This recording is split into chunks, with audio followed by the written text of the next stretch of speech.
Bonjour, Pulséo vous emmène au cirque aujourd'hui à la rencontre du cirque Joseph Bouglione qui a posé durant quelques jours son chapiteau à Châteaubriand.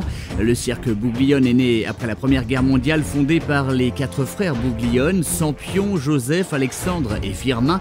Le cirque Joseph Bouglione est dirigé aujourd'hui par l'un des petits-fils, André. Il sort pas ses griffes, il n'y a pas plus gentil. Il y a une vingtaine de camions que pour le cirque et le matériel, et après les caravanes, je sais pas, mais en tout il y a pas loin de 35-40 véhicules.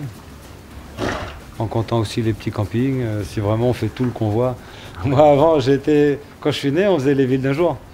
Et puis petit à petit, on a un petit peu modifié notre fusil d'épaule. On a changé le fusil d'épaule parce que faire beaucoup de villes, c'est beaucoup de problèmes parce qu'à chaque ville, on a affaire à une mairie, une commune qui n'est pas forcément très sympa avec les cirques, parce qu'elle a peut-être eu des problèmes avec un cirque une fois il y a 10 ans, alors elle en veut à tous les cirques du monde après.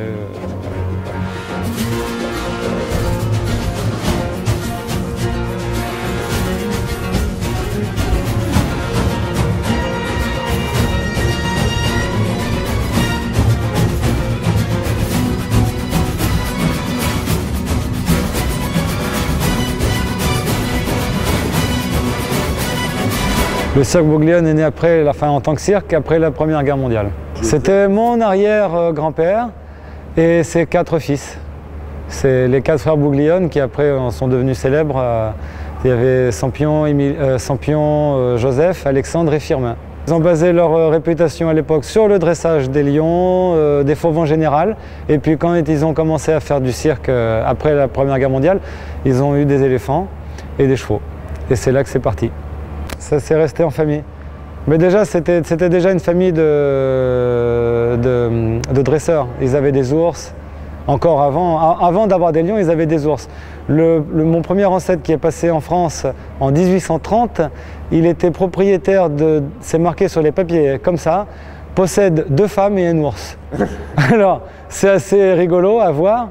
Je pense que ça doit être une erreur de douane, enfin bon, bref, mais c'est assez drôle. C'est le seul passeport qu'on a de lui, c'est la seule trace qu'on a, c'est la plus ancienne trace d'un ancêtre.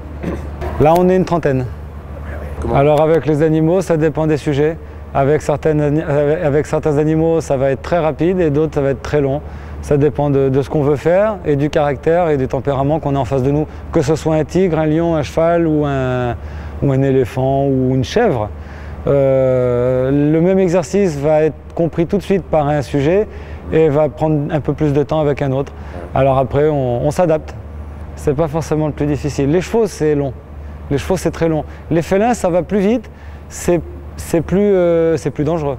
Donc on prend plus de précautions, mais ça dépend. Ça dépend vraiment de l'animal. Okay. Ouais. Et comment on s'y prend, si on arrive à trouver le bon vocabulaire tout de suite, ou alors s'il faut chercher un peu, quoi.